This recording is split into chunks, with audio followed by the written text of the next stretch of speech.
ये लाइनें महज लाइनें नहीं हैं, बल्कि एक एहसास है। टूटा हुआ कांच कमज़ोर नहीं, जानलेवा होता है। हम सब जानते हैं इस बात को बहुत ही भली भांति। लोग तुम्हारी दो ही चीज़ें उठाएंगे, फ़ायदा या जनाजा। अगर आप सक्षम हैं तो हर व्यक्ति आपसे जुड़ना चाहेगा।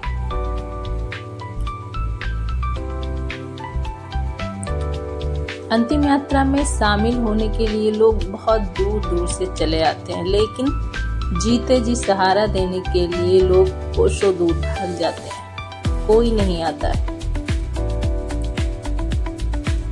जो लोग अपनों के खिलाफ साजिशें करते हैं वो अक्सर गैरों की गुलामी करते नजर आते हैं। ये बात रिश्ते में बहुत अच्छे से लागू होती है। कहते हैं ना, अपना अपना होता है और पराया पराया। दूसरों की इज्जत उछालने से पहले अपनी परवरिश देख लेना, क्योंकि जुबान की गंदगी अक्सर घर का पता बता देती है।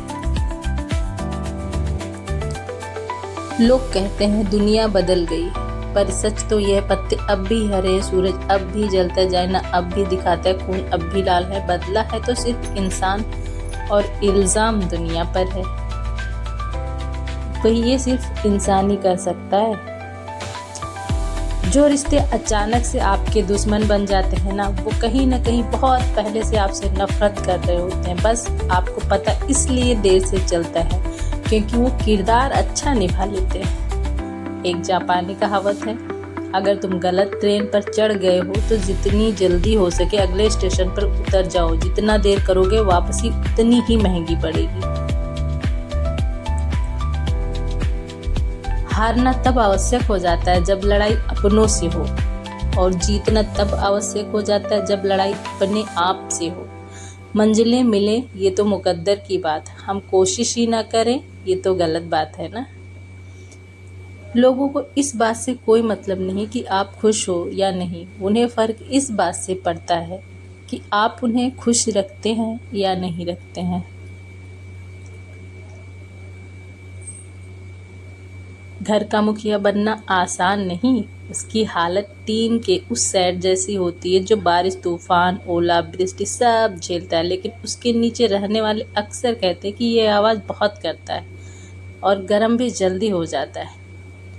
पारिवारिक टेंशन एक ऐसी बीमारी है जो इंसान को अंदर से तोड़ देती है। इसलिए कहा जाता है कि समाज का सताया हुआ इंसान फिर भी जीवन में कभी न कभी उठ सकता है, मगर घर का सताया हुआ इंसान जीवन में कभी भी तरक्की नहीं कर सकता। औरत थकती है तो मायके चली जाती है, मर्द थकता है तो बस मुस्कुराकर छुपा लेता है, क्योंकि उसके हिस्से में सुकून नहीं लिखा होता, बस जिम्मेदारियों का सफ़र और कभी न रुकने की सज़ा मिलती है। वो टूटता भी है पर बिखरता नहीं। कलयुग चल रहा है, इसलिए ये विचार दिल से निकाल दीजिए कि बिना मतलब से कोई आपसे रिश्ता रखेगा।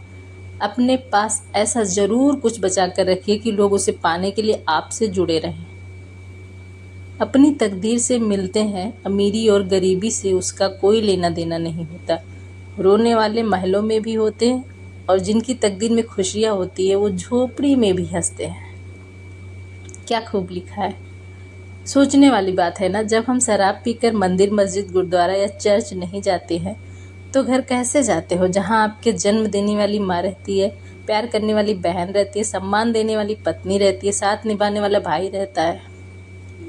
कहीं ना कहीं कर्मों का डर, नहीं तो गंगा पर इतनी भीड़ नहीं होती। जो कर्म को समझता है उसे कर्म को समझने की ज़रूरत ही नहीं। पाप शरीर नहीं करता, विचार करते, पर गंगा विचारों को नहीं, सिर्फ शरीर को धोती है। जब मंत्र काम करते हैं तो उसके बाद एक समय आता है जिसमें तंत्र काम करते हैं, फिर समय आया जिसमें यंत्र काम करते हैं, और आज के समय में कितने दुख की बात है कि सिर्फ षड्यंत्र काम करते हैं जब तक सत्य घर से बाहर आता है। ये दोनों कहावतें आपने सुनी होगी और बहुत बार। धोबी का कुत्ता नहीं कुत्ता होता है, जिससे धोबी कपड़े धोता है वो बहुत भारी होता है, इसलिए उसे घर पर नहीं लाया जाता है। दूसरा है अकल भरी या भैंस, तो भैंस नहीं होती वो बैल होता है। औरत के मायके जाने पे भी एक उम्र होती है, जब उसकी उम्र ढल जाती है ना तो खुद ही अपने मायके जाना कम कर देती है, इसलिए उसे कभी भी मायके जाने से रोकना नहीं चाहिए। पंख निकलते ही परिंदे ठिकाना भूल जाते हैं।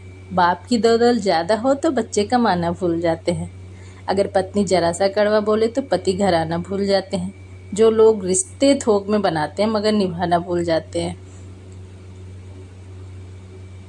बेटे भी पराये होते हैं। उठकर पानी तक न पीने वाले अब अपने कपड़े खुद धो लेते हैं। कल तक जो घर के लाडले थे आज वो अकेले में रोते हैं। बाप के डांटने पर मम्मी से शिकायत करते थे, अब वो जमाने के डर से जो नसीब में है वो चल कर आएगा, जो नहीं है वो आकर भी चला जाएगा। ये सच ये भी है कि अगर ज़िंदगी इतनी अच्छी होती तो हम दुनिया में रोते रोते ना आते।